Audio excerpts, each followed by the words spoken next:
Bonjour. Merci de m'applaudir comme ça.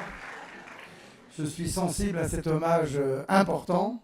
Merci à vous tous d'être là. C'est l'avant-dernier jour du festival.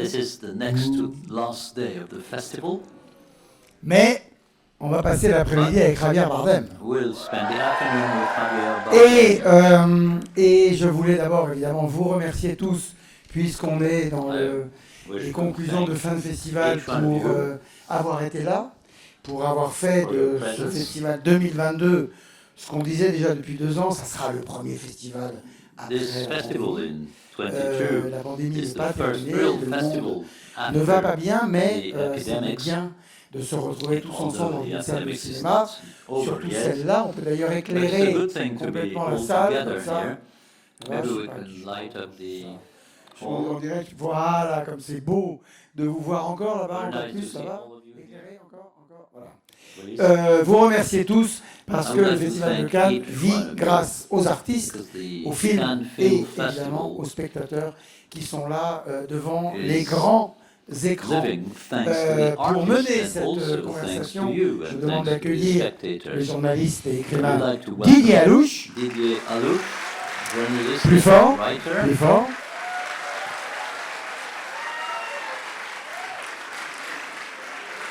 Javier Bardem était dans le jury en 2004.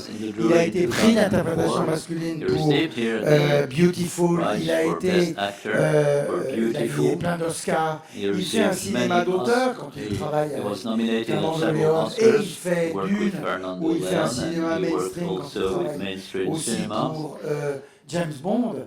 Et c'est un acteur inattendu, insaisissable. Et ce que je disais l'autre jour, c'est un artiste extraordinaire. Il incarne son pays, il incarne l'Espagne, il est l'Espagne avec d'autres artistes, bien sûr, mais lui est venu apporter quelque chose de très très très particulier, et à part ça, c'est un homme formidable. La preuve, il a accepté de venir donner cette masterclass, disons, accepter ce rendez-vous avec le Festival de Cannes et surtout avec vous. Il est temps de lui faire un grand triomphe. Javier Bardem.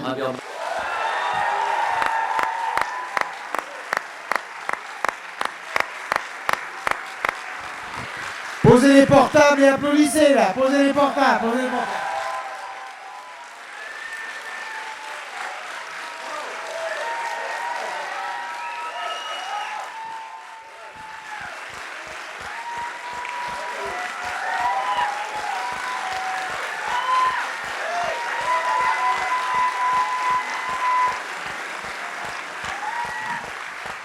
Hello.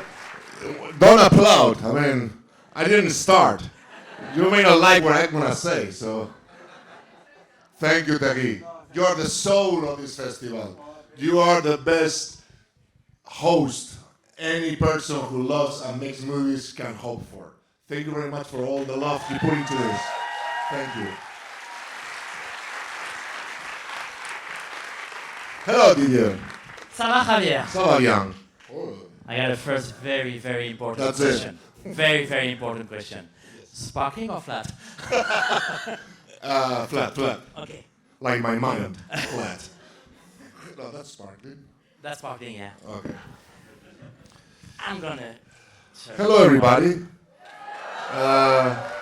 So I have to speak English, I've been told. Yes, the interview will be in English, so if you don't, you probably all have your headphones for translation. If you don't, run outside and get some. Headphones, okay. Buenas tardes. Hola. It's amazing to see so many people in the theater. That's very emotional. And there's people outside. I really? couldn't get in, yeah. Yeah, you're kind of popular, are you? I don't know what happened. Okay, Javier, we're going to start with Cannes. You've done everything here. You won prizes. You opened the festival with Edgar Farley and Penelope. You presented I don't know how many movies anymore. What does it represent for you to be in Cannes almost every year now? Well, it is an amazing festival, as we all know. It's 75 years of celebrating movies, and the world, as they said, is what it is. It's dark and it's light. It's love and it's hate. is war and is peace, but movie making still has to exist to help us and remind us what we are as human beings from an experience point of view, not an intellectual point of view. And this festival is the most important festival in the world that celebrates that art form, and to be part of it, even being here, it's an honor. It's kind of normal that you're here often because you are always you make some great choices. I mean, from the beginning of your career, when you started in Spain in the 90s, you work with people like Bigas Luna, Almodóvar, like Amenabar, Alex de la Iglesia. It was a great generation. There was something happening. There was like a young directors, a young actor were exploding at the time. What kind of memories do you keep of this time in Spain and this work with Bigas or with Alex and all these people? Well, the memory that I have is that I was 20 years old and and life was different, and also the way of making movies was different, and movies were an event that it will be open in a theater and it can last for a year if it goes well. No? Today, movies, the most, it can last a month and a half or 2 months on screen.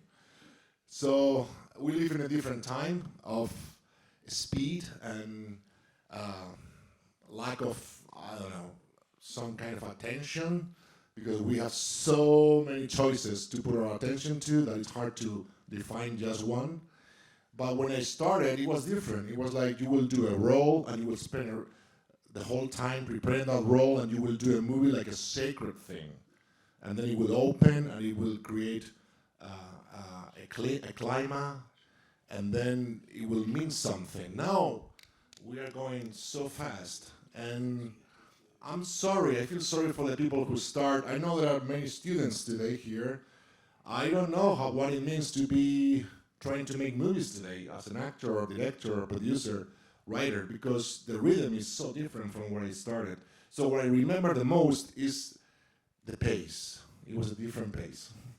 Did you realize at the time that you were like shaking up everything? I mean, directors like Bigas Luna, Almodóvar, Amenabar, or again, they're very different, but they all had this a feeling of taking everything and shake it up and put everything off the table and doing something new, doing something different.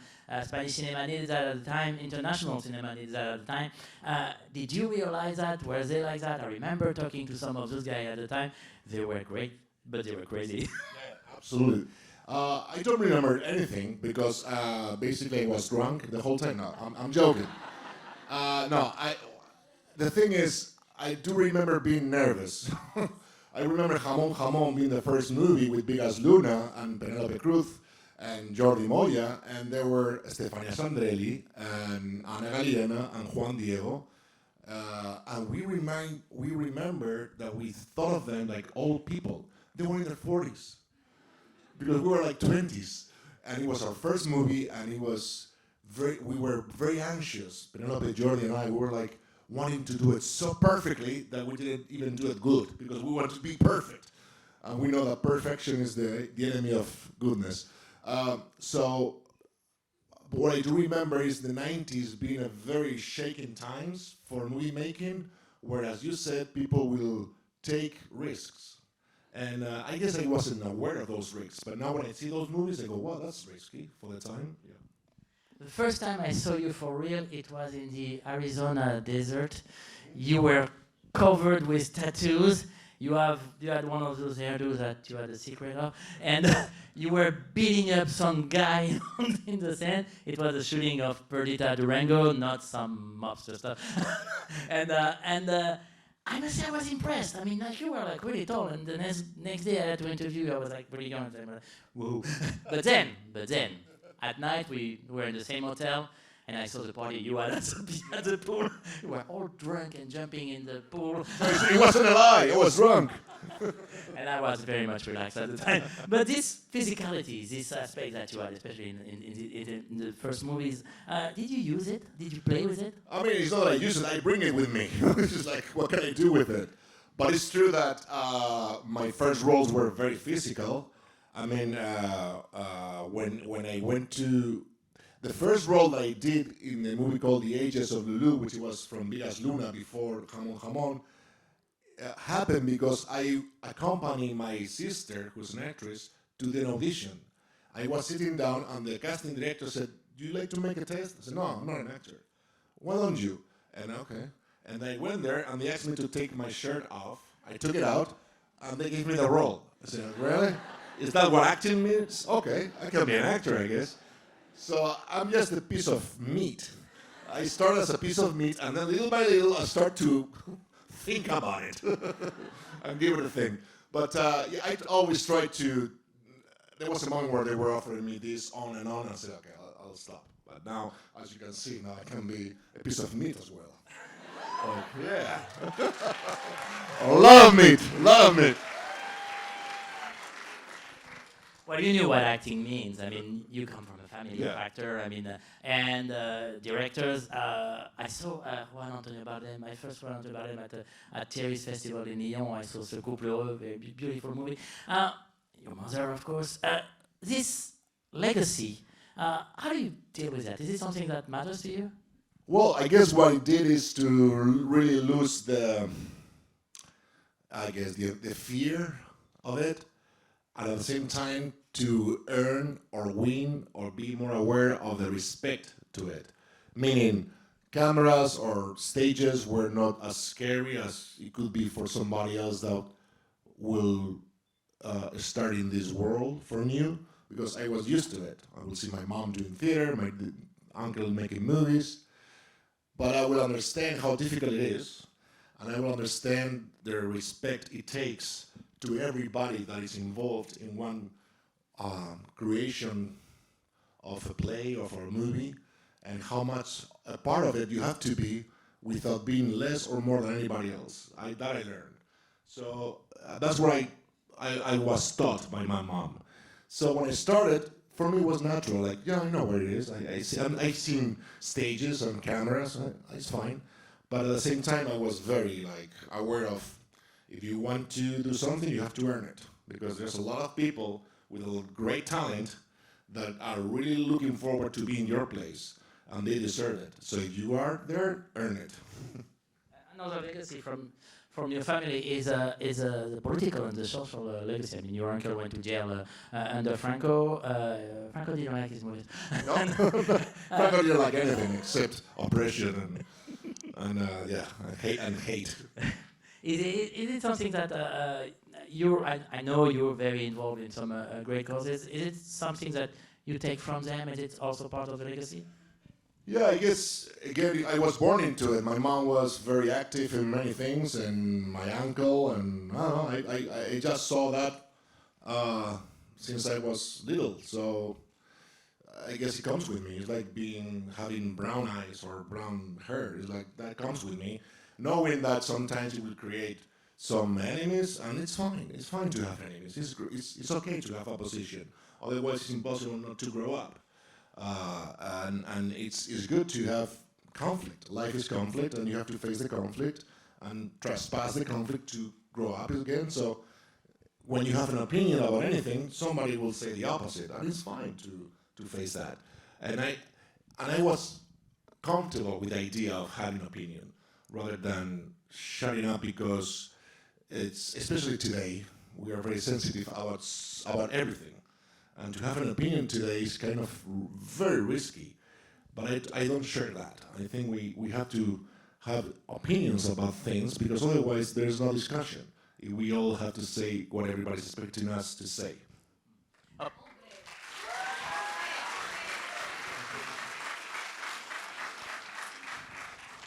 Well, to continue on that, for a director, it's kind of easy to have his own opinion on screen. I mean, it's what he does. But for the actors, how to bring your own thinking into a character when you have to erase your own personality when you play a part? Well, I guess that every actor's and actress' dream will be to erase themselves into their character. I don't know if that can ever happen. I don't know. Some people say they've done it. I don't know. I guess, but it never happened to me.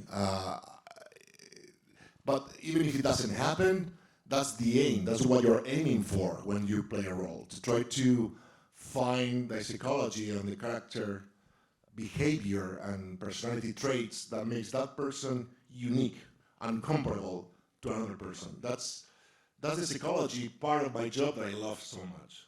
I guess I also like to draw, and I always paint faces, bodies. I'm not interested in landscapes or in buildings or cars. I like faces. I like expressions. I like the eyes. I'm addicted to see people's behavior on the street. It's hard for me sometimes because people recognize me and then you are observed rather than being the observer. But with the mask on, the only good thing about the fucking pandemic shit is that I can have a mask on and I can watch. No. But then you watch the half of the person, so you don't see the whole part, but at least you see the eyes. But what I mean is, that's the part of the job that I like the most, the psychology, the thing that differentiates us. And that's what I always try to aim for, because that's what I think makes a character more unique. The drawing, the painting, is it why you were so, that's my opinion, I think a lot of people share that, extraordinary in Before Night Falls with Julian Schnabel? This is a movie that kind of made you explode in the eyes of the world. First of all, two questions in one. The work with Julian and what happened after. In your mind, not what happened for your career, but in your mind, how did you deal with that? Julian Schnabel is an artist, he's a painter, and that's how he directs a movie. He puts all the colors out there, spreads the colors, and then you get in the canvas. You don't know what's going to happen next, and you have to be open to that. And it was scary, because sometimes I am a control freak. I need to know what's going to happen next in order for me to make a plan. But as we all know, plans don't serve for much. So you have to do a leap of faith and trust in the flow of things, and it's hard. And with Julian, there's no escape. You have to do so. And when I did that movie, I didn't speak English at the time almost. It was my first movie, and I took it as a rehearsal. Like, let's see if I can actually perform in English. So I learned how to work without pressure, because there was no pressure for me. And then the movie opened, and it happened. It was a success, and I was very surprised. Like, if I would have known, I would have not done it. But thank God I did. And what happened next is that I have Julian Schnabel as one of the most loving friends I have, and he's adorable, and he's crazy, and he's nuts, and he's super talented, and I wish we could work together soon. Is there any plans? What? Is there any plans? Well, I love to. I mean, he's painting, he's directing. Let's see. I mean, if life wants us together, it will happen. Let's talk about another movie of this time. Mar Adentro, Amenabar. I didn't know you could be so good as acting lying on a bed. how to bring something using only some part of your I don't know if I would be able to play that movie today because of my back.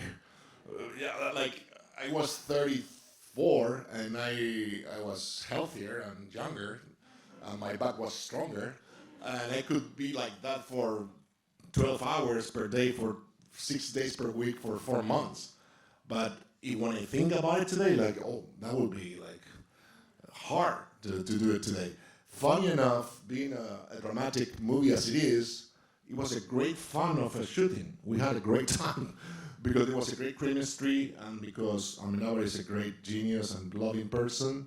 But also, I think, in my case, because I was embodying this spirit of Ramon San Pedro, who is a beautiful spirit of a person who was full of love, empathy, understanding, common sense, and life, funny enough.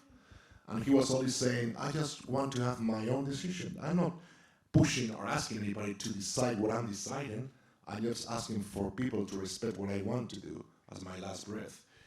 And I guess that spirit stayed with me and made me feel more in calm.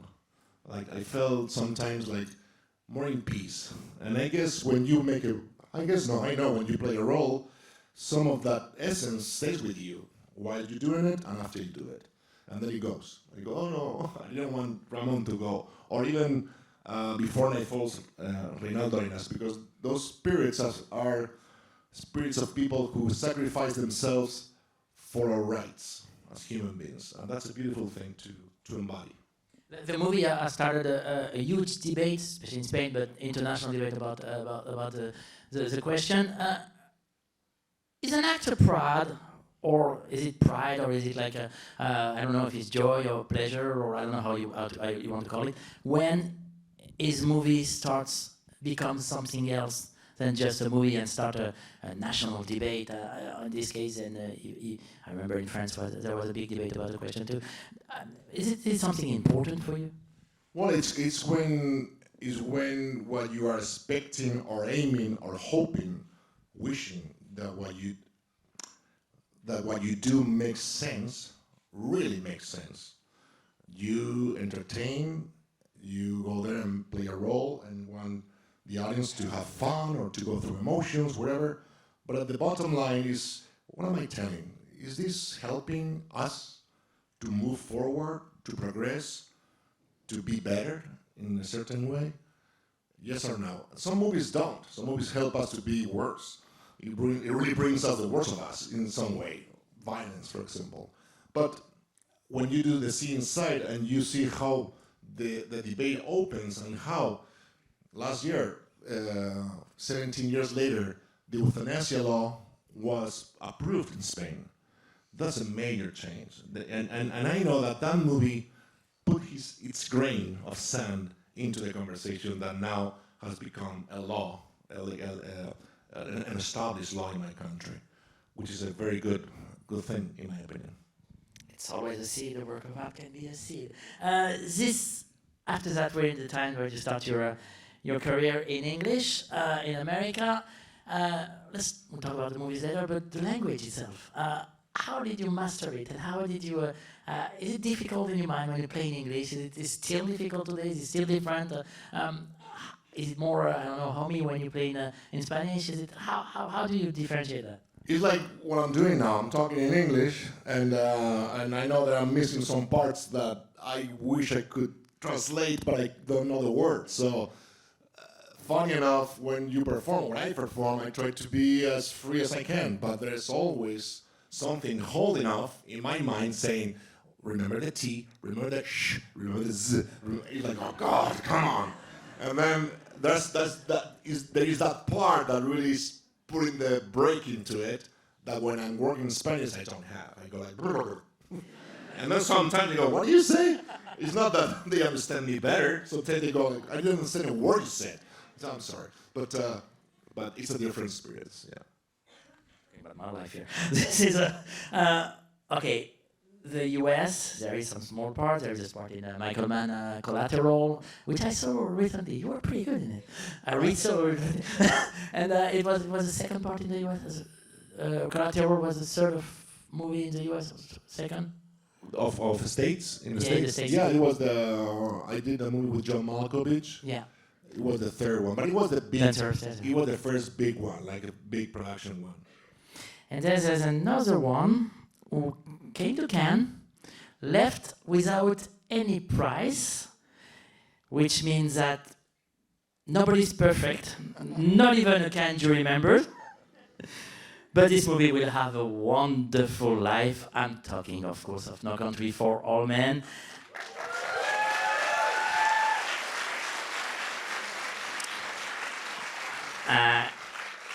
Your Oscar, the first Oscar for a Spanish actor. So, very simply, how did you create Anton with the Coen brothers? Well, how did I create that? I have to say that when I started in 1989, in 1990, I went to my acting school, and then I knocked at the door, and somebody opened.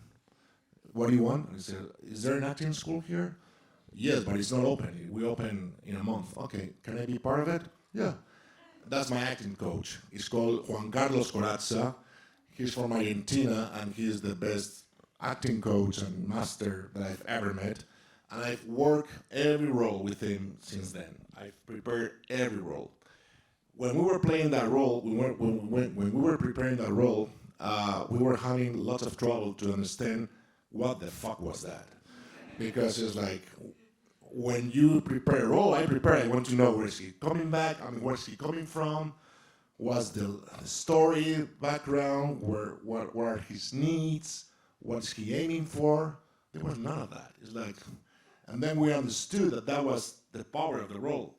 It's a symbolism of violence. I represent something. I represent violence. I'm not someone who's violent. I am violence itself. And then once we got that, I proposed that to the Coens, and they liked it, and we played with that, and it was fun, actually. It was fun to play that, even though the haircut was horrible. It was my hair. So that hair didn't go away even when I took a shower. It will stay the same. And it was a tough shooting because I only shoot my part, and I was killing people every day. And I didn't see what Josh Brolin's character did or Tommy Lee Jones' character did, so I didn't have any idea of how the movie was.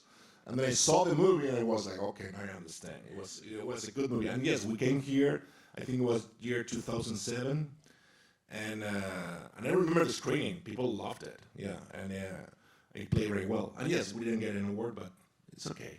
C'est la vie. It's la vie. Do we need to talk about the hair? I don't know if this guy scares me more because of his pump gun or because of his hair. You play a lot with your hair. I mean, directors play a lot with your hair. I mean, yeah. Why is that? I mean, you're probably the only actors they do. I don't know. I think the hairstyle is like our body language, or the way we move, the way we speak. I don't know. It's something that I'm not obsessed with it, but I think we all have things that speak of ourselves, and hair is an important one. When you come back to Cannes, after that, I think it's after that or a couple of years later, it's with Beautiful, Inarritu. Yeah.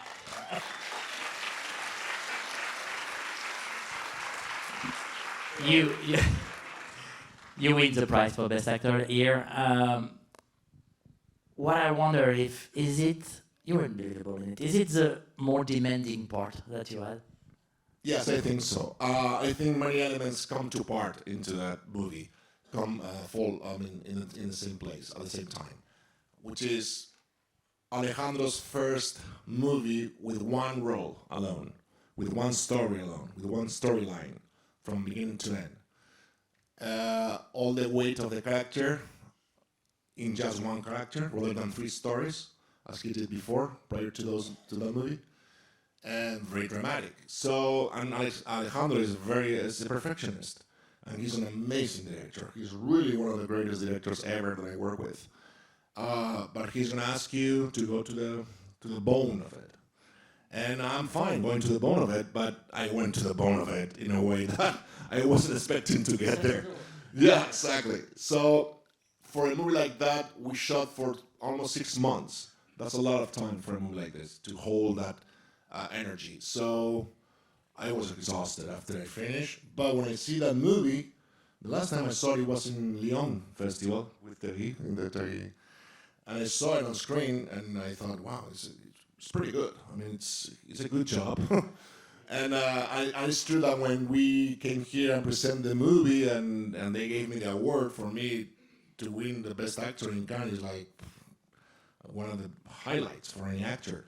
So I was very, very, moved, impressed, and I had the chance to dedicate it to my wife, who happened to be pregnant at the time, and my mother was there, and it was a beautiful night that I will always thank Cannes Film Festival for giving it to me.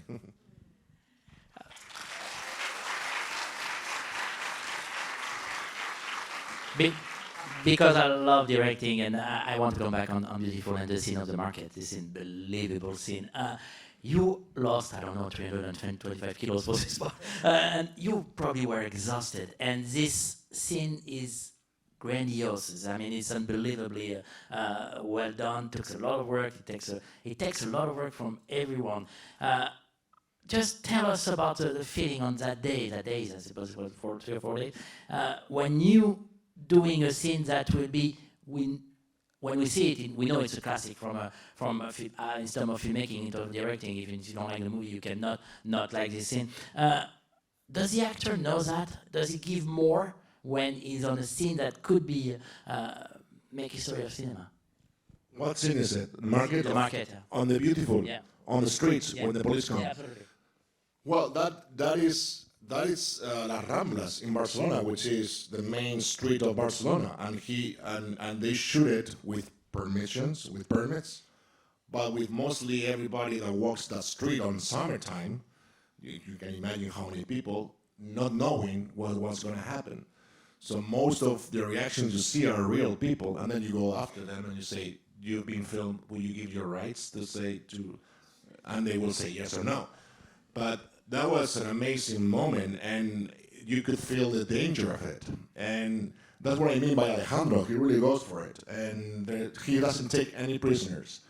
But when you see the movie, there is so much truth in it that it really hits you in a different way. It's an experience. And I was there only for the last moment of the day. It was only one day of shooting, which it was crazy for such a strong and quantity of the material. And when I got there, everybody in the crew was super excited and super nervous because they've been like in a chase the whole day, and you could feel that or you take care of yourself or you can harm yourself, because the guards, the people who were playing the police, they were very much into the role. Everybody on the streets was very nervous. It's like you could feel the sensation of the scene for real. And then it's a good thing at the same time, because it's like, oh, wow, this is fiction. This is not real, but it's real, but it's not real. So that's what you're looking for when you make a movie as well. Well, it's unbelievable. From Pirates of the Caribbean to Dune, you've been in blockbusters. Some are better than others. I'm going to ask you the question that you probably got a lot. Is it really different to work on a big budget movies and on a small independent? I know your answer, you're going to tell me it's a relationship with the director and this kind of thing, but I'm pretty sure that it's not the same when you go and talk to Asghar Farhadi and when you go and talk to the director of Pirates of the Caribbean. His name is... Yeah. No, I guess it is the same when they say action and cut. I mean, it's the same stress, because you know that you have to do it. You have to do your best. At the same time, it's so different when you're expecting and you're waiting, because you wait way more in those movies. Things take longer, but you have a beautiful trailer. You have lots of water or drinks in the drinks of water or thum or whatever. I don't drink alcohol. And you wait for hours and hours and hours, and then they say now, and you have to be ready for that. And when you are playing Pirates of the Caribbean with that makeup on, and you go and you've been there for 10 hours without doing anything, and say now, okay, and you have to go there and say the lines. Sometimes if you're not focused, you can really lose it. Like, oh shit, where I was, what's all this? Because you've been waiting for 10 hours or 8 hours without doing anything. That's the difference. Like, you have to be, in a funny way, more focused to not lose the track. How about the fun of it? What? The fun of working. Well, the fun when you are on a ship, like it's a real size ship full of cannons and cannonballs and swords and pirates and zombies. You go, okay, this is my day in the office. Pretty good. Or when you are in the desert of Jordan with the Fremen and the Villeneuve and Zendaya, I mean, it's not bad. I mean, it's a good day at work. Okay, this is just a question for me. How is Dune 2 going to be? Dune 2, I think is going to be amazing. I had a chance to read the new draft, and I think they've done an amazing work on putting together the pieces in a way that is going to, I don't know, surprise the readers. Not surprised because they've read the book, but the way they put it together, I was very moved by it. Like, it's a movie that is full, and you can feel the weight of it, and at the same time the spectacularity of it. I don't know. And to go back to the desert with the people, I'm so happy to go back with Denis, which is one of the greatest directors ever, and he's a loving man. Last time you were in Cannes, it was the opening with Asghar Farhadi movie. Everybody knows. I suppose that you can stand the question about working with Penelope on set, and then going home and feeding the kids and do the dishes. But how is it to work with Penelope on set and after going home and do the dishes? It depends. Like for example, we did Loving Pablo, and in there I was a mean motherfucker, and she was the victim, and she hated it. She hated me. She hated the role, and she loved it. She loved the process. She loved the role. She loved Fernando, but we were going to dark places. And the good thing is that we know each other. We don't have to excuse in front of each other. We don't have to justify. We just go for it. And sometimes it was hard to come back and do the dishes because, like, oh, you've been on the very muddy grounds, no? Yeah. One day I slept on the sofa. I told her because she was like, "I want to see you again. I want to see your mustache. Go to the sofa." So okay. That's true. And I totally get it. When we work on Asgard's, it was different. She was going through such a hard emotional journey that she has to hold for 4 months. And I was suffering for her. Like, wow, is she going to be able to hold it? Because everything happens in, couple of days in the movie, but it's 4 months of shooting that your daughter has been kidnapped and you have to be in that state. And she was going for it. And I was feeling sorry for her. So sometimes I will forget my lines. I will forget that I was playing her ex-husband, and I was playing his husband for real. Like, are you okay? Are you okay? Because she was going very hard. So, but it's a pleasure because she's an amazing actress. She's an amazing actress. And She's pretty good, huh? She's pretty good. She's pretty good. I am a very lucky man. I'm a very lucky man for the person she is. She's a great woman, very intelligent, very smart, very sensitive, and a great artist. And I will always be thankful to Vigas Luna for making jamon. For sure. Okay, but the day of the Oscar nomination last year, you got the phone call first, or did she get the phone call first? And if you got it first, were you like, I hope she's gonna get it, she's gonna get it? No, it was. I told the story. She didn't want to watch the nominations announcement. I said, we have to watch it. Because I don't think it's going to happen. It's very difficult that it happens, but if it happens, imagine. And she said, okay, let's do it. And then I put a phone to record it. What are you doing? I said, well, if it happens, we have to have something.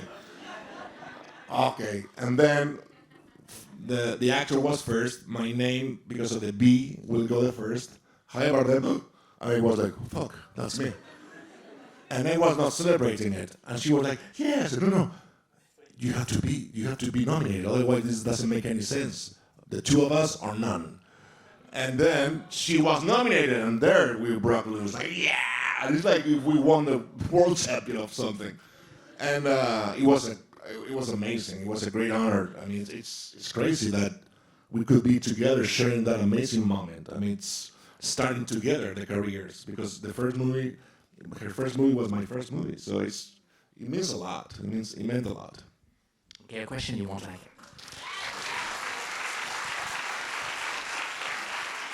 Yeah, a question I'm not sure you're gonna like. I think you're doing a great job in Aaron Sorkin, being the Ricardo as Daisy Arnaz. You're doing and you deserve your nomination.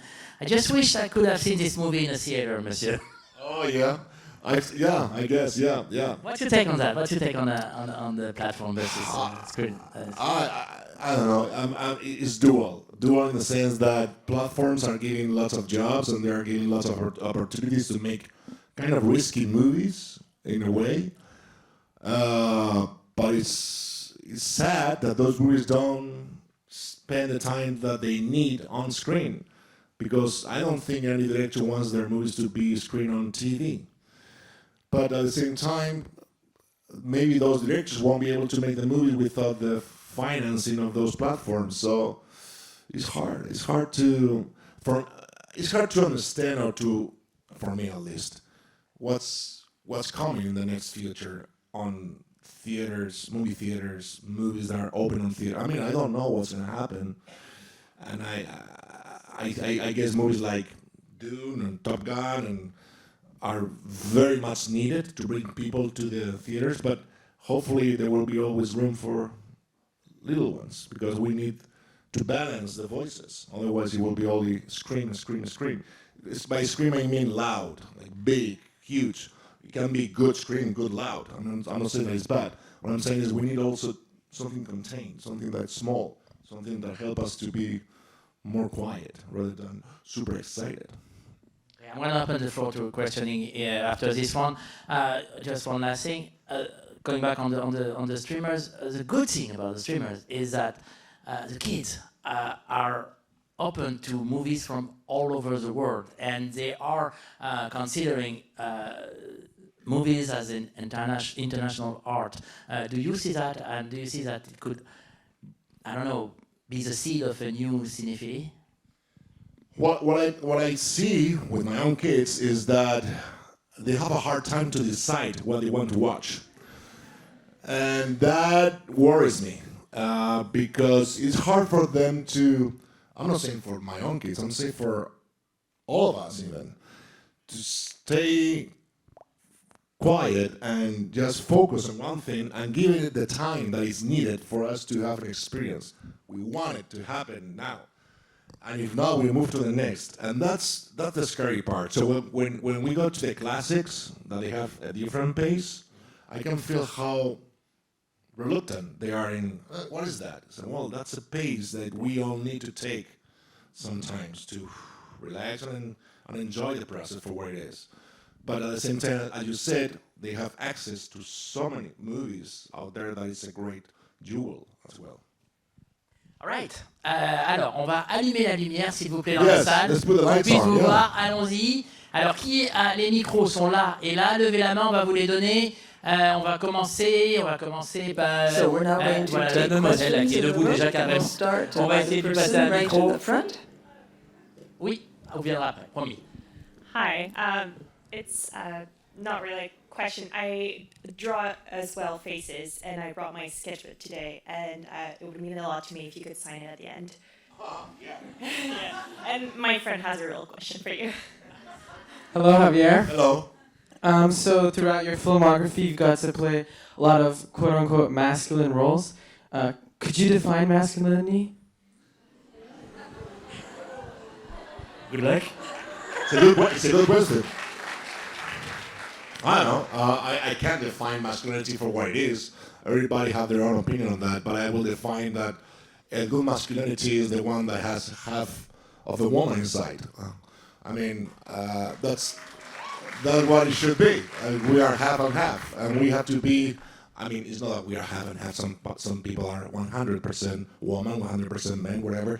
What I'm saying is, I'm really lost on the new terms of sexuality in this world. Sorry, excuse my ignorance, but what I'm saying is, rather than create opposition against each other, we should really combine each other and be part of the same journey, the same pace, the same flow. I mean, I don't know how to say machismo in English. Machismo. Oh, thank you. A very ultra machismo is as dangerous and absolutely violent as the ultra feminism.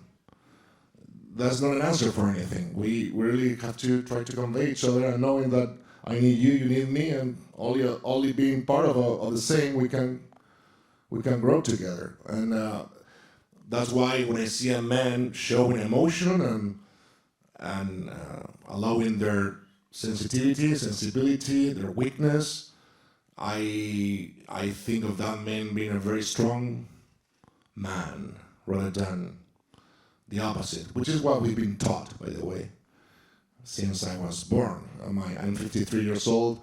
My society is a very patriarchal society. It was even worse years ago, and we're still learning. We're still learning to really be aware of the many faults that we create consciously and unconsciously as men. And at least with my own kids, I want to make sure that they understand that. If I may follow up on that.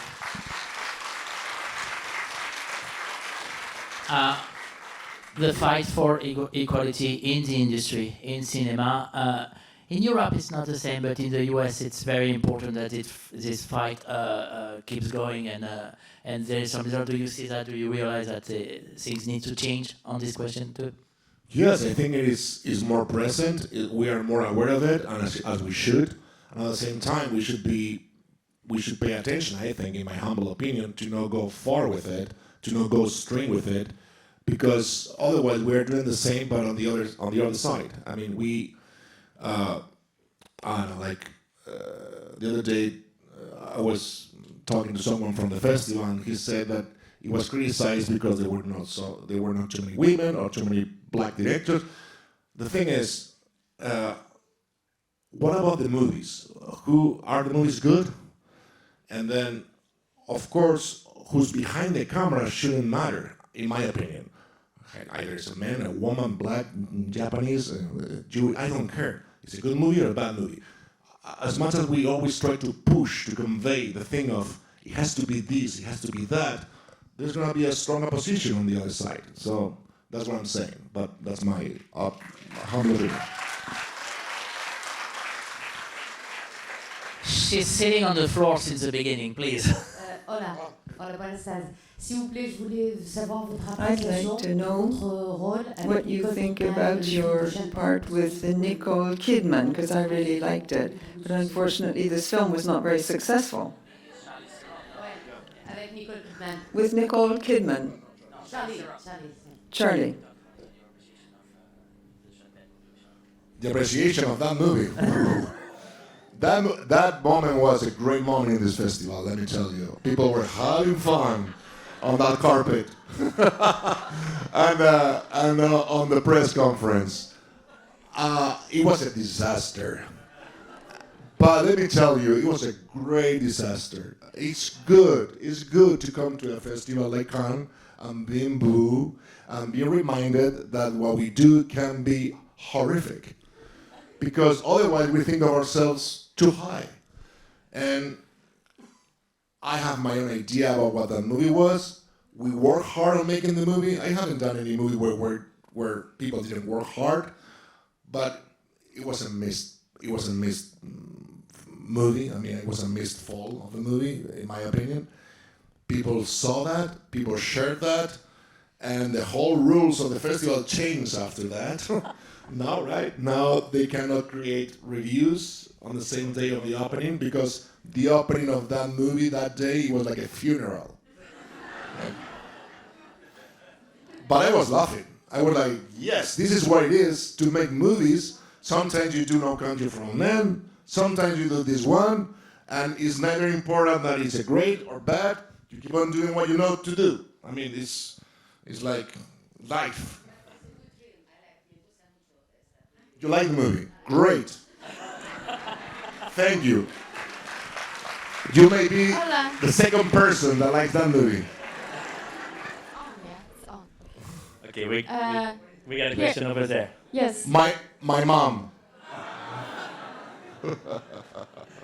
Over there. Bueno, el banquillo español ahí, qué miedo. I'm scared. Those people are from Spain. I know them. They're dangerous. They're dangerous. Over there. Thank you so much. Hola, Javier. It's a great, it's very lovely to be in the same room and to see you talk live. Like, it just feels so surreal to me. I just want to get that out there first. Because you see how hot I am, right? How sexy Yes, I am. it's very warm. and surreal. Yeah. I know, it happens all the time. Every time I go Indeed, to yes. a room, they say Yes. it's surreal to be with you. It is surreal. Look at my face. It's so surreal. Very Picasian face. I was Lovely. actually in Spain yesterday, and I flew here, so I saw the Picasso and all that stuff. So it's funny that you mentioned that. You've talked a lot about how in our age right now, social media, it's shortening our attention span, and how we need more, like you said, small films, and focusing longer on things, on films, and books and stuff. So my question is, if you were 20 years old today, if you were a teen, a young adult today, how would you, I guess, navigate through this world that we live in with all the TikToks and Instagrams and influencers and all that stuff? And how would you, at the same time, I guess, to not be completely isolated from the world? So how would you do it, like, realistically? Some of the ways that you, yeah. Thank you for your question. It's a great question. I don't know how to answer that question, actually. It's a tough one. I think that's the big question for all of us, right? It's funny because I'm 53 years old and I'm already hooked in my cell phone. And I started using it like, I don't know how many years ago, not so many. So when you are born into it, I cannot imagine what that is like for you guys, young generation. I don't know. I have 2 kids, and I have 2 children, and that's the mother and the father major worrisome. How to educate them without them being disconnected from the world that it is, but at the same time connect with something bigger, inner, deeper, and more tranquil of what it should be, or what it's been, or what we remember has been before. In other ways, reading a book. I mean, it's I don't see anybody reading books anymore on the places. Everybody's with their phone, me the first. And I wonder, can we really focus on reading something or watching a movie without thinking in something else? I don't know how to navigate that. I don't know. I'm learning, and I am sure I'm missing lots of things because I don't have any media thing. I don't have Twitter. I don't have Instagram. I don't have any of that. But it's scary. It's scary to see, for example, the bullying on the net, the access they have to pornography, many things. That is scary. Like in the time I was 14, 15, 16, those things were not happening.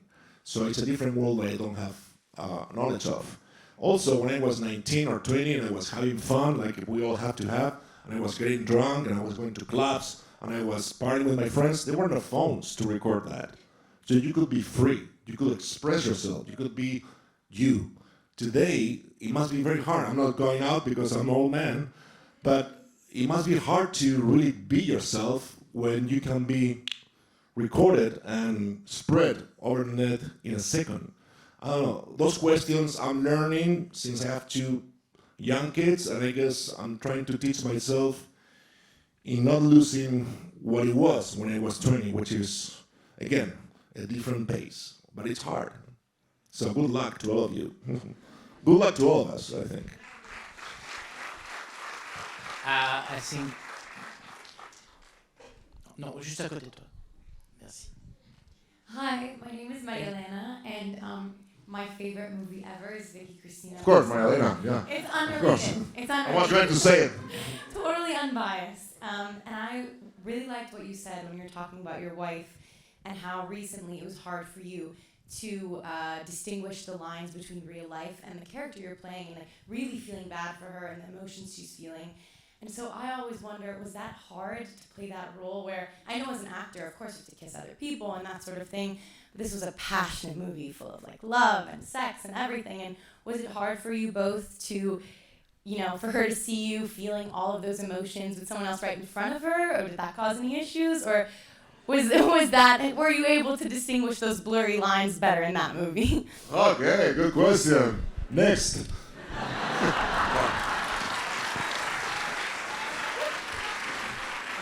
Let's define hard job. How hard is to be desired by Scarlett Johansson, Rebecca Hall, and Penelope Cruz? I mean, it's not that hard. Though it was hard for me. I always say to Woody, why do you hire me? I don't buy it. It's okay. Somebody will. Okay. So I have to lose a lot of weight. I have to be on a diet. I have to be very tan under the sun. And I have to play that for me was normal to be desired by all these women. When in reality I was like, what the fuck am I doing here? And I would ask questions to Woody Allen. He would never answer anything. He would just go away. Woody, one question. No, bye. Like, literally. Like, Woody, one question. No. And then he was play the clarinet. Literally. So, and everybody in the crew, the male people were like, you motherfucker. All the technicians, and I said, I'm sorry, man. So I was kind of envied by everyone, and of course, I was relaxed with Scarlett, I was relaxed with Rebecca. Every time Penelope and I were working, like, we won't look at each other. Like when you are in a class, and you don't talk to the person, the people that you like, the one that you like, it was the same. And then it was the last day of shooting, like, shit, I haven't said anything. And then, hi, and then we are married and we have 2 kids. But I remember one scene where we were having a kiss, and I don't think I told this story before, and it was a kiss that she and I will give, and then we did the scene. It was on the top of the bed, and we were kissing, and we kept kissing. And kissing, and I was thinking, this is long, it's good, but it's long. And then I turned over, and there was no camera. They left.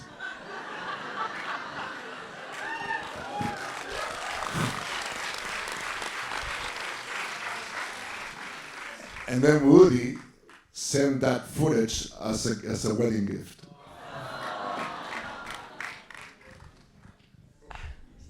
All right, where's the mic? I can't see anything. Là-bas. Allons-y. Levez-vous et posez la question si vous avez le micro. Buenas tardes, Javier. It's very nice to see you in Cannes again. So I'm sorry to have a question on cinema after this amazing question on intimacy. But I was curious, you talked about movies being an event back then, and it's a different thing now.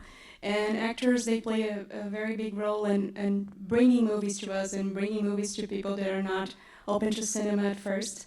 And I wanted to know what it means for you when you choose a project today, and what it means for you to be in Cannes here now. That's this new brand in streaming cinema. Right. Thank you.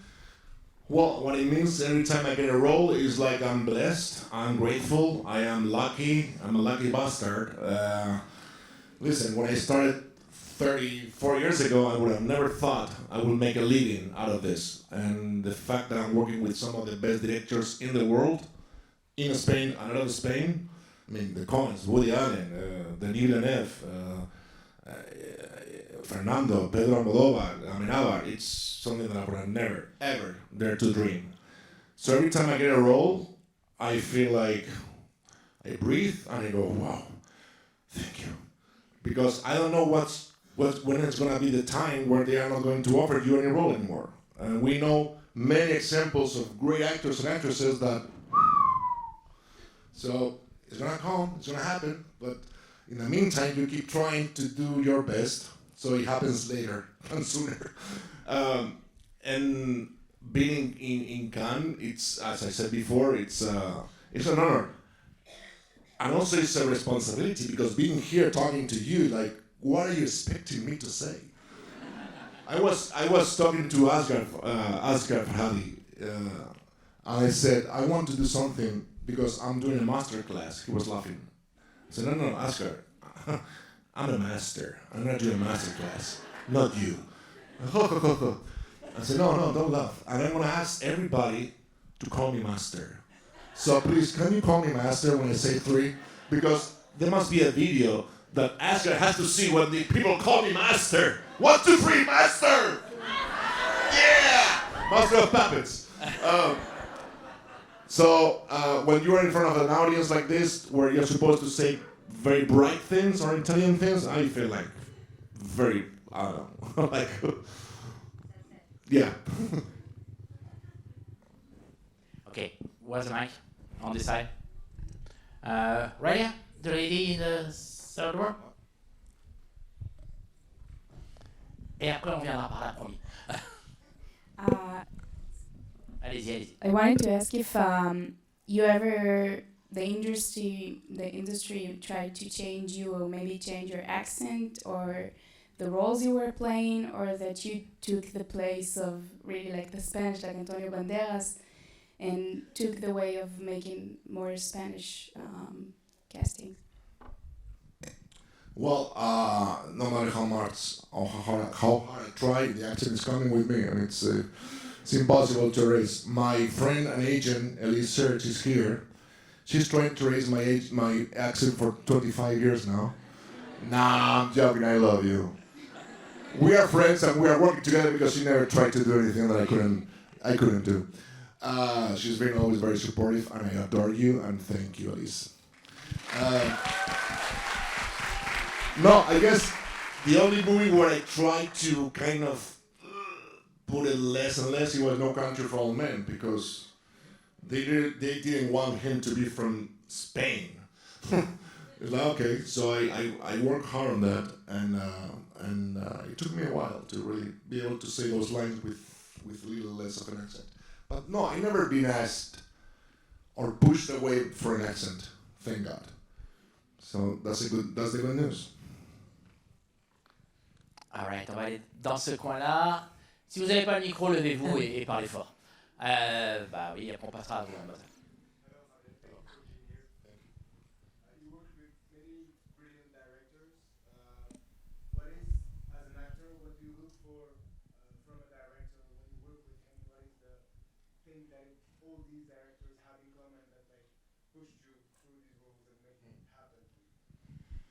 I would say the same thing that I look for in life: respect, empathy. I mean, but not towards myself. That's easy because you are the star of the movie most of the times. But for everybody around, for the crew, for everybody, because a movie set is ruled by the energy of the director. Period. Of course, if you are a mega movie star, you can create a different atmosphere. That's not my case. But I've worked with big directors, and you can tell that the difference is always the energy of the director.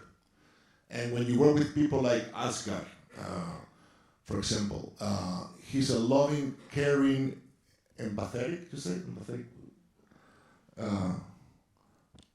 Very loving person, and that creates an atmosphere where everybody is on that realm, like, whew.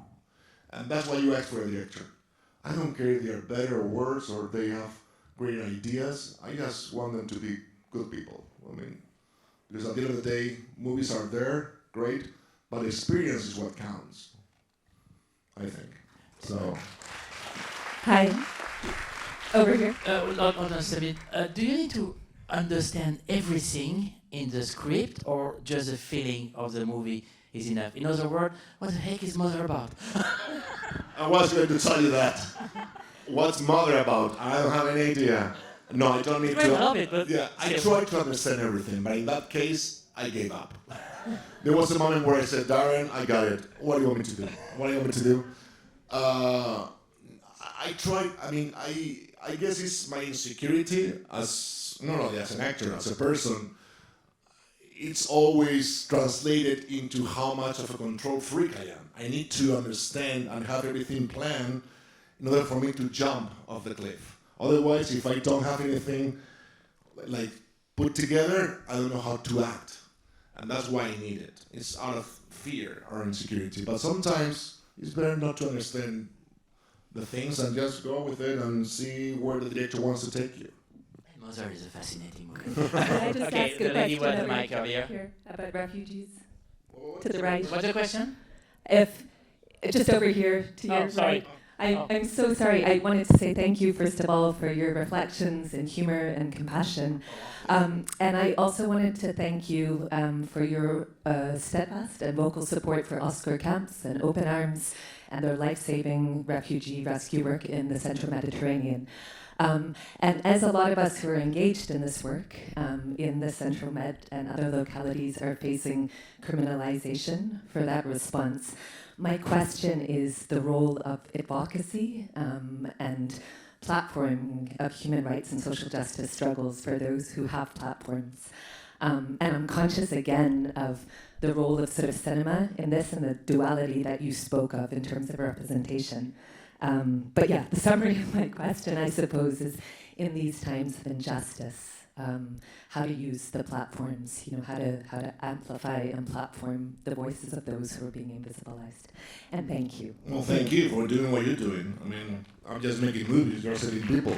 And it's very Oscar Camps and Open Arms are doing, I mean, what a man and what a organization, what a hard job they have every day for trying not to make this Mediterranean Sea a very like a sedentary of it's crazy. But I guess movies go to. I don't think movies. I don't know. Can movie change something? Well, we were talking about the euthanasia before with the See Inside, and even 17 years after, that movie helped to have the discussion. I think movies can bring the discussion to the table and give visibility to some causes, but you hope that that will happen, and that's what we try to do always the best. Some movies don't reach that, and it's most of them. But when they reach it, then it's worth it. And it's worth to make movies to be able to reach one of those, to be able to see if you can reach, to be part of one of those movies that can really bring something into the audience that is going to change their perspective. And I think that movie making as music or literature or painting is an experience. We can understand things theoretically, but when a good movie happens, we have the experience and we understand what they are going through, emotionally speaking. That's when we really understand the other, when we go through the experience. And that's why we try to make movies that matter. But not all the time you get offers of movies like that, and then you have to do Pirates of the Caribbean, which is okay. It's a different thing, but yeah, exactly. All right, this gentleman in the second row has his hands up for like 25 minutes, so please, sir, just quick. So we were talking about social media before, and so my question is, do you think that the artists or actors are, because everybody keeps saying that as an actor or artist, you must have social media. 20 years ago, there was not this stuff. Do you think there's another organic way of making it without using this? Because I don't like it. Right. I don't know. I mean, I don't have it. So, and I guess what I was saying before is that it must be very difficult to find your own room in a world where there is no room unless you are part of that. That's what I'm saying. Like you don't exist unless you exist on the media in some funny way, and which is a lie. Of course you exist, and you are worth it, and you are beautiful, and we want to know what you're thinking and what you're going through, and we would love to see what you want to tell us. But they have taught us that unless you are not exposed, you don't exist. So that's why I'm saying it must be very hard to make room for yourself without being in that world of the media. I don't know the answer. I guess what you have, I don't know. I guess the tip will be, not falling into something that you don't want to fall into, and keep on doing what you think you must do, and do it for yourself. But not selfishly speaking, but because you believe it's the best thing for you and for others. I don't know. So I encourage you to not fall down into the things that you don't think you should, like the media thing. I don't know. What do you think? Do I think? I think they should use it to create their art. And I know there's a lot of acting students and filmmaker students in the room. Use your phones, do movies with them, work with your friend. I think that's that they should do with it. But I'm not the one doing the master class. You are the master, sir. No, but I guess what I was thinking is like, for example, an actor. I'm sorry, like of course you can direct and use that in the best way possible. It has great ways of expression, of course. But I was thinking about actors being hired by the name of followers, for example. And I go like, that's fucking wrong. That's wrong. And I think it's been proved that because you have 2 million followers, that doesn't mean that 2 million people are going to watch your movie. So that doesn't even stand for for a cause or for an excuse. So I guess that my answer was with that, like, don't pay attention to that thing that they say you should be doing, because that's not right, I think. Okay, thank you. Hello. I'm here. Hello, master. Okay. Hey, master. Master. Where? Here. Now I'm answering you. Yeah, You're thank the only you. one who's knowing who I am. Thank you, master. Yeah. Yeah. So, Javier, Yes. you had an amazing career. Well, And I'm interested. well, there are very bad movies in it. Yeah. What That's I right. want to know, and I think we all will learn from it, what was the hardest part, the hardest moment in your life and maybe in your career, and how did you come over it? Wow, all right. Hardest moment. There are many hard moments. I lost my mom 10 months ago, which I've been very, very emotionally linked to. That was hard. And it's been a hell of a summer, because it was July and it's going to be a year now in a month. And I can't believe that she's not here. And that was a very hard August, September months, last month. Like, I lost it. I was broken in a way that I hadn't been broken in, I don't know, all my life. For the love, gratitude, and admiration I have for her as a woman, as a mother, as a friend. But then, funny enough, I have to go to Atlanta to shoot a musical with a crocodile, where I play the party guy. So it was the opposite of how I felt. And I remember my mother, I was talking to her before she died about that movie, and she said, you have to do it for your kids, but for the kids, for the children. They deserve to have fun, to dream, to enjoy, to dance, to sing. They deserve to be happy on a theater. And when she died, I had to go there and do the opposite of how I felt. And that's how much I appreciate what I do and what we do and what we love doing, because there are many students here or people that love cinema, because really gives you the opportunity to live a different life. So I learned how to be happy and fun and loving and peaceful and full of music when they say action, and when they say cut, I was miserable. I was sad and broken and missing my mother so much, and I felt like a schizophrenic in some way, but also I felt pleased to know that I had a job that allows that. It's not an office, or it's not a place in the highway where you have to pay that's hard. I have a job that allows me to put that into the work. And I always thought as an homage to my mother that has been doing this work for 50 years. And the love for what I was doing, it was the love for her.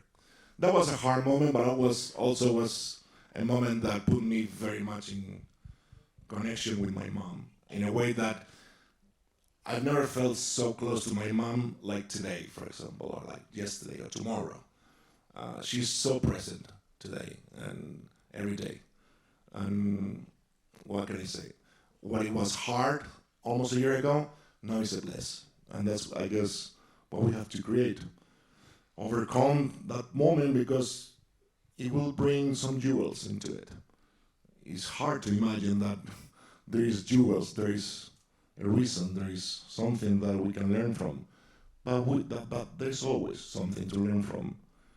And when you pass the storm and you're on the shore, you're like, okay, thank you for that gift. I think. Yeah. It wasn't that good. I have a question. Hold on a second, would you? Oh. First row.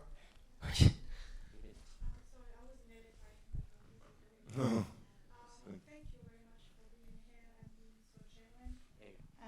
Thank you for being here. So generous in your passion and sharing all these insights. The question is regarding disability because the Academy of Oscar in the last edition awarded Troy Koester, that who is happened to be deaf, in that movie Coda, which is the remake of La Famille Bélier in France. And the question is about being an actor but genuinely disabled. Do you encourage the youngsters who are disabled? And most of them, they are. I mean, I've been questioning many youngsters who are disabled. We are 15% in the world, by the way. Many of them, they are dreaming of this being an actor.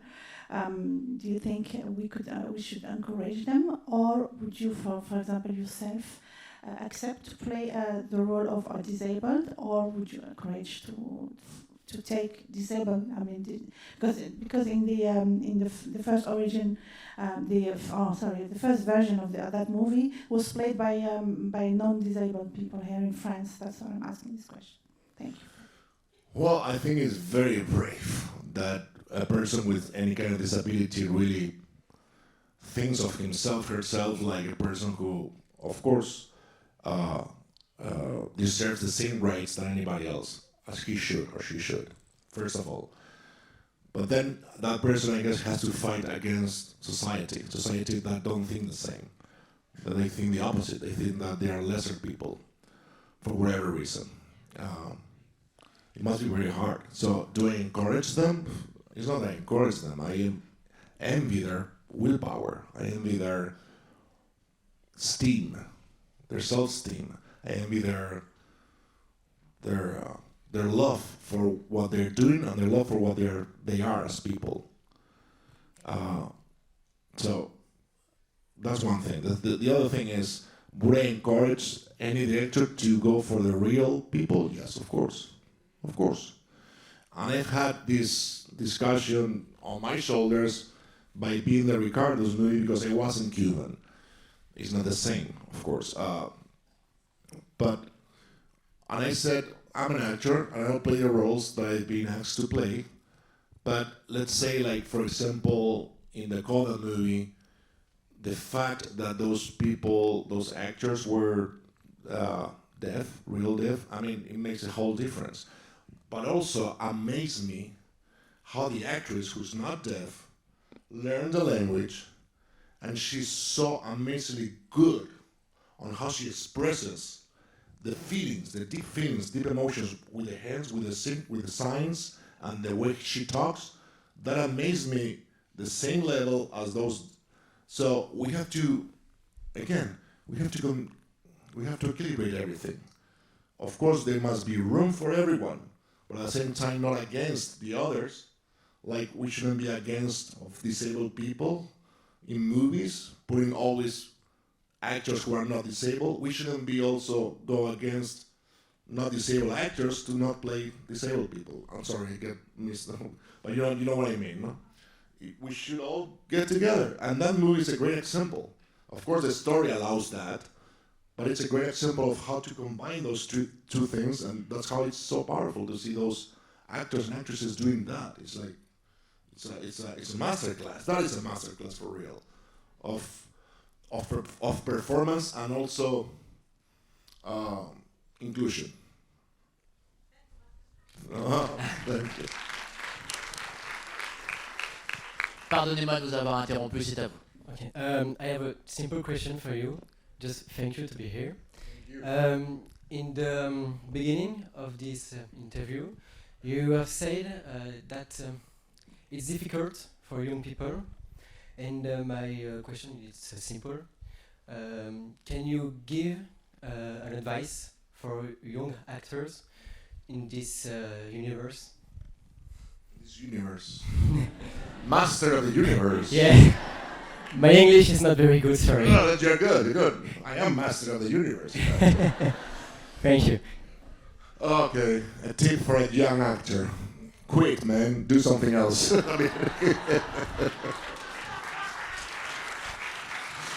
No. I'm joking. Of course not. I'm gonna say a story.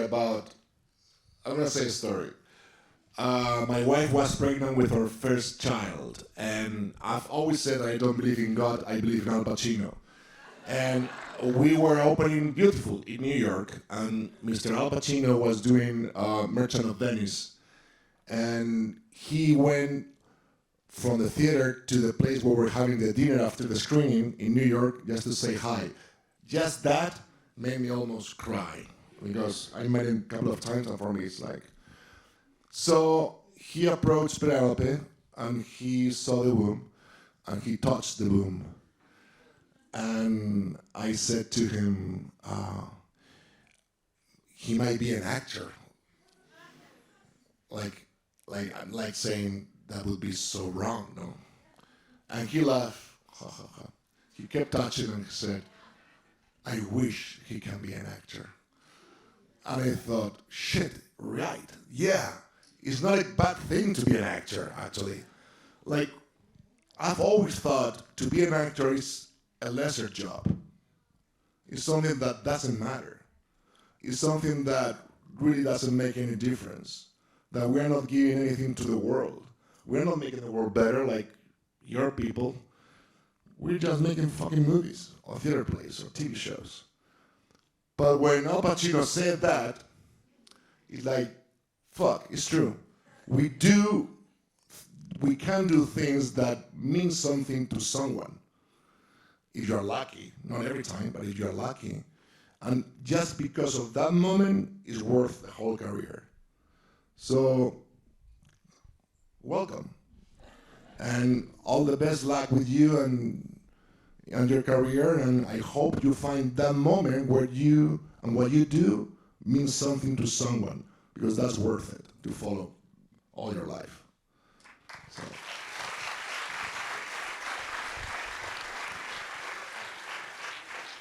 Okay, we have time for 3 or 4 more questions. Oh, yeah. Okay, we have time for 25 more questions. Masters don't get tired. Here you go.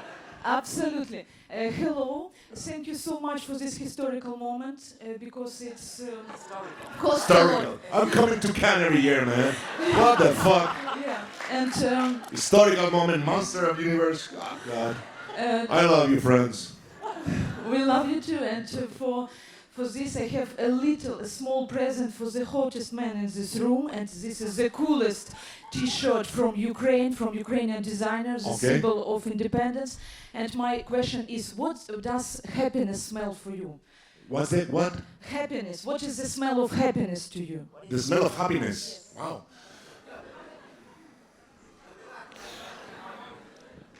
Oh, wow. Thank you. Thank you so much. Thank you. If it does not fit you, sorry, you can present it to your perfect wife. What? My wife. If it does not. I mean, this fits me. Okay. What do we see?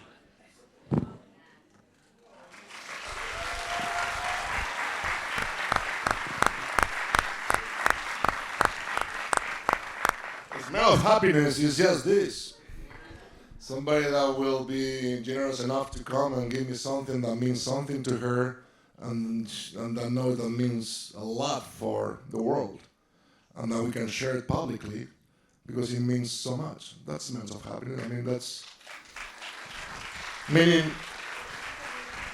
this is what it's all about. I mean, it's not just this means something, and I'm very glad you did this, and yeah, I mean it's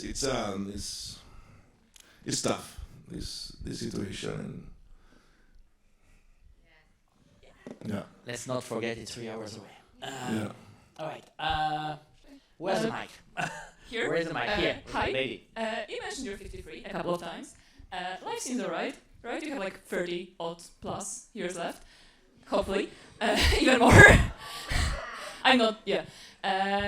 What do you want to do with that? Like, how do you see your life going forward in terms of like, do you want to work as long as you can, or like chill some more? What's your life philosophy going forward, etc.? I have a great life. I'm blessed. It seems so, yeah. Yeah, I mean, let's not forget about this, and that's what I mean. Let's not forget about the horror that these people are going through, and remind ourselves how blessed we are. We take it for granted, but it's absolutely surreal. That is surreal. That we are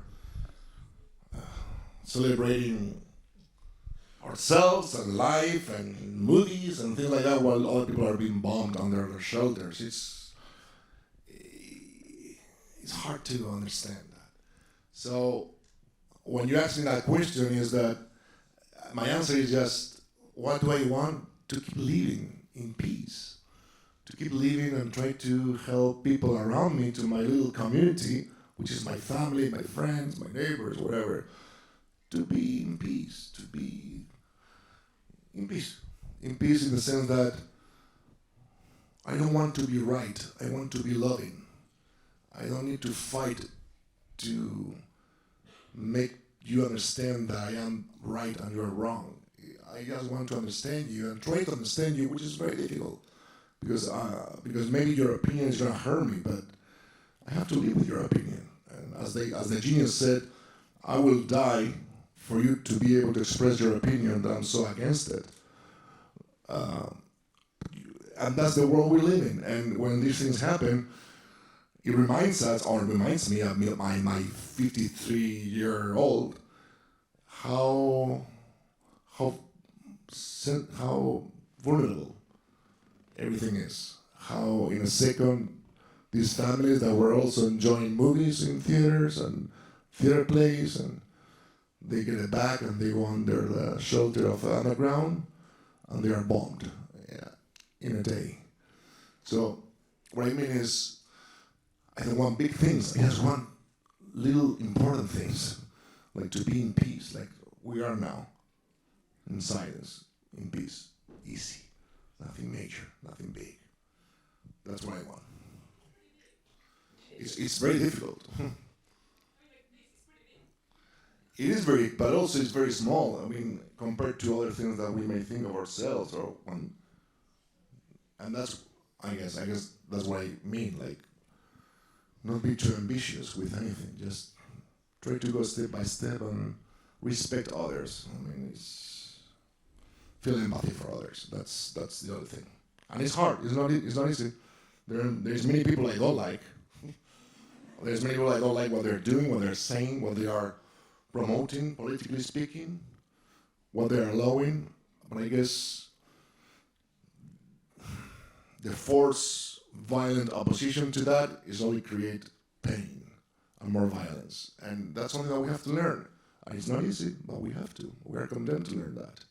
That we have to achieve that in a different way, rather than bombing, killing, accusing, cursing, beating up, kicking. I mean, that's not the way for anything. And but it's in our nature, and this reminds us that it's in our nature, and we are that as well. People that can be killed in a second, and we can kill in a second as well. So we have to equilibrate that with some love, I guess. Sorry, I went a little bit too John Lennon into this, but it's what I think, I guess. Vous avez un truc plus léger, j'espère. Hello, Master of the Universe. My question was, what's your favourite part of working with Almodovar? Him. He's the funniest man. He's very funny. He's very smart. He's very intelligent. I mean, he changed the whole movie industry for our country. He's a legend, and he's a great director. Very smart, very involved in many, in my opinion, right causes, social and political causes, and he's a hell of a director. And my wife adores him, and he's part of the family in the sense that they are like. And I had the chance to work with him twice. One in Lifeless, which was a longer role, and I had the chance to work and have the experience of working with him. In that movie, funny enough, the first scene is Penelope giving birth with my mother. My mother is the one who plays the whorehouse madame that is helping Penelope Cruz, which is a whore, to give birth on a bus. That was in '96, so there was a fate thing going on there. Alright, on a vraiment le temps que 3 questions, donc monsieur avec la chemise blanche devant. Javier, un placer conocerte. I made this question with my mom yesterday when I told she that I was gonna see you because she has been talking about you my whole life. You come with my memories, you come since I began, and she wanted to ask How old are you? 19. Okay. That's what happened now, man. There are these beautiful women come to me, oh, Javier, my mom adores you. Okay. Can I take a photo from my grandma? And well, she said more than 60 movies as a producer. Are you hoping someday to go behind the camera, maybe as a director? No, never. Don't do that. I discourage anyone to be a director. No. I think it's so difficult. I mean, if I could have a camera and 2 actors talking, okay, but it's about creating the whole production and the pressure of putting a movie together that when I see a director, I go like, I don't know how they do it. But no, I don't have that wish. I don't. Again, Pacino said once, I read him saying something that when he saw, one day he was walking on New York and he saw a car accident. And then he thought he couldn't go help because there were like some flames and what's the word? Lucky enough, there were a fire truck passing by and they stopped. So he was from far watching and he got shocked and very emotionally invested in what those passengers on that car were going through. And he felt like the pain and he felt like the fear and what's going to happen to them. And he get very like kind of sick by watching it. That day he understood that he's an actor and not a director. Because he wasn't looking at it like, oh, from the outside. Like from the car, the flames, the fire thing. He was in the car. And I guess I had that thing. I am in the car. I cannot watch it from the outside. The lady over there, no, you, don't turn your head. I saw you earlier, so please stand up and speak loud, please. Hello.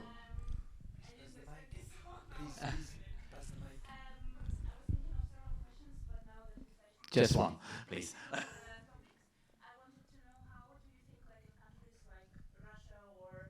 Where you can't really express your opinion freely, how people in local communities can change and do the big thing that you want to do with your life in the future, like live in peace and build up your community. Can you repeat the question? I think I missed something in the question. No, sorry, it's my fault. Yes. Okay. Well, there's a Russian director here that left Russia. Serious Srebrenica. Yeah. No, thank you for. I think you have to keep on trying to tell the truth, but it's a different thing than me saying this on a stage where nobody's gonna shoot at me or put me into prison. That's easy to say. I don't know how I will be doing if I was in one of those countries. I play a person called Reinaldo Arenas in Before Night Falls, who was in prison for being homosexual and having an opinion against the regime. And my own uncle was in prison for being against Franco, and my mom was kind of chased by the right wing in my country for having an opinion. I mean, I've seen or experienced from outside people being chased by having an opinion, and it's scary as shit. It's very scary. I don't know if I will have the courage to do it in a state like this, in a situation like that. I don't know, because you put everything at risk. But thank God there is people who think the opposite, and they do, and they have to keep on doing it because there will be a moment where those tyrants will collapse. They can't be there forever. They cannot. They shouldn't, and they cannot. And the truth will always prevail, sooner or later. So we need to hear the truth from them. So. Okay, two more. One here, the lady with the green shirt. You? Yeah. No, you. Please stand up. And wait for the mic. It's coming. Voilà. Hi. Thank you so much for coming here. Thank you for all the movies that you've made. I've loved. All of them? I've loved most of the ones I've seen. I've loved all the ones I have seen. I haven't seen all of them. I'm sorry. We've been talking a lot about learnings, I suppose, and I was really curious to know, in your job, what have you learned about yourself over the decades, years? Well, in my job, I have to look myself in the mirror a lot because they make up, they do grooming, and I look myself in the mirror. I learned how handsome I am, how sexy I can be with the right light and right wardrobe. Yeah. And how ugly I am with when I don't have those things helping me. Now, what did I learn? I learned that I don't know anything. I mean, is that what Socrates said? But the only thing that I know is that what I learned. I don't know. I don't know what I learned in one line. I guess about myself. I know. I guess what I learned is to take it easy on me. Like the expectation or the pressure of trying to really, like when you are starting, when you are 20, and that's the way it should be, by the way, when you are 20. You want to get there, you want to be the best, you want to overcome this, overcome that, you have to show, you have to demonstrate what you are. That pressure is off now. And now I enjoy what I do for what it is. It may be bad, it may be good, I'll try to do my best, and I learned that that's when I'm in that situation, that position, that is not everywhere, it's not all the time, but when I'm that, when I allow that, is where I get more creative, because it's when I am more free. I'm free and creation it goes together. And then I understand the power of what I do for my own health. Thank you. Ok, alors là, je vais plus avoir beaucoup de copains parce que c'est la dernière question et c'est la demoiselle au milieu là-bas qui l'a. Oui, vous. You see that woman? Which one? Her name is Peppa. Sorry? She's dangerous. Sorry? And she has a question. No, you want to say something, I know. Oh, no, it's Pero levanta la mano. Okay. Yeah, she has to say the last question of the You get the last question. But first, this young lady here. Hola. Here's mine. Hola, Javier. Hola. My name is Emiliana. I'm from Venezuela. And I'm moving to Madrid. I first want to say that I want to study in El Estudio Coraza thanks to you. So I hope I will. Yeah. But my question is, according to, the psychological way of working as an actor, because that's one of the main things that scares me. How do you take care of your mental health? Because my past characters were two depressed girls, so it's quite hard to separate. A lot of Lexatin. You know Lexatin? Anxiolytics? Nah. You see this finger? This finger is broken. You see that, right? It doesn't move. I was 26 and I was doing a movie called Ecstasy. And I was a method actor. Marlon Brando, who gives a fuck? I am Marlon Brando. And there was the first day of shooting, I was supposed to steal a supermarket cash machine with an iron stick. And I went there, do you want the rubber stick? No, give me the iron one, man. A method. And I did this, and I broke the 3 tendons, and they had to stop the shooting for 2 months. They wait for me. Marino Barroso is a great director, great friend. He waited for me. That day I learned none of that shit. Meaning, it's important that the artist, actor, call it whatever you want, is healthy enough to portray sickness. We need the actor to be healthy to portray sickness. If the actor is sick, he won't be able to portray sickness. Every time I do a movie, last time, I did a movie called The Road's Not Taken with Sally Potter, and I was playing this dementia guy. I did all the tests with my doctors to make sure that I don't have that problem. Like I did the prosthetic cancer test for Beautiful. I need to know that I'm healthy in order to play that I'm sick. Because otherwise, I won't be creative enough. I won't be free enough. I will be so linked to the pain of the character that I won't be able to see anything else than the pain. And there's no one character that is always pain. There is no one character that is always pain. It has to be also love, compassion, sadness, joy. I mean, there are many colors. That's what makes this job so beautiful. So if you get too much linked to the madness of the character, you're going to lose perspective of what that person represents. So that's my... What I mean is, if you're going to play someone who's mad, go to a psychiatrist, make sure that you're fine, you're healthy, and then you can portray madness with lots of freedom and lots of joy, which is what we need.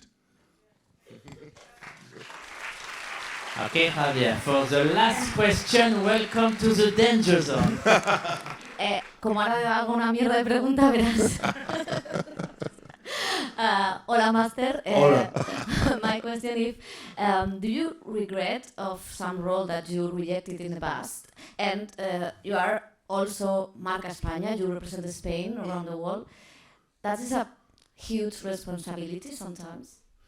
That was a good question, Pepa. I was expecting something worse. Nah, I'm joking.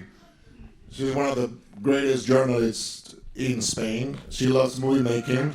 She's an amazing journalist, along with another amazing journalist called Gregorio Barinchon from El País. They both really love what they do and they love movies, among many other things. But they don't love me. It's so obvious. Anyway. Did I regret any role that I didn't do? No. Funny enough, no. There was a movie called El Día de la Bestia, The Day of the Beast, that Alex offered me and I couldn't do it, and Santiago Segura did it. But that movie is so brilliant, among many other things, because of Santiago Segura. Meaning, if he would have not done the movie, maybe it's not The Day of the Beast. So it's like The Godfather. If The Godfather is not played by Al Pacino or Brando, maybe it's not The Godfather. So I don't miss anything because it would have been a different thing. And Marca España, no, I don't represent anything but myself. And the fact that some people waste their time to sit down here for an hour and 30 minutes to listen to me talking, I don't know what it says about you guys, rather than you are nuts. But I really appreciate that you came here to share this moment with me, and I'm proud that I'm from Spain, and I'm proud that I'm bringing the little I know, because everything that I know is being built up in Spain, in my country. That's where I started, that's my language, that's my culture, that's where I've been taught by my mom, by the amazing actors and actresses for ages that has been working so hard in Spain. And be part of that, it's more than a responsibility, it's a pride. It's a pride that I hold much in my heart. So thank you so much. Wait. Let's give him one more time. 1, 2, 3. Merci, Master Javier Barden.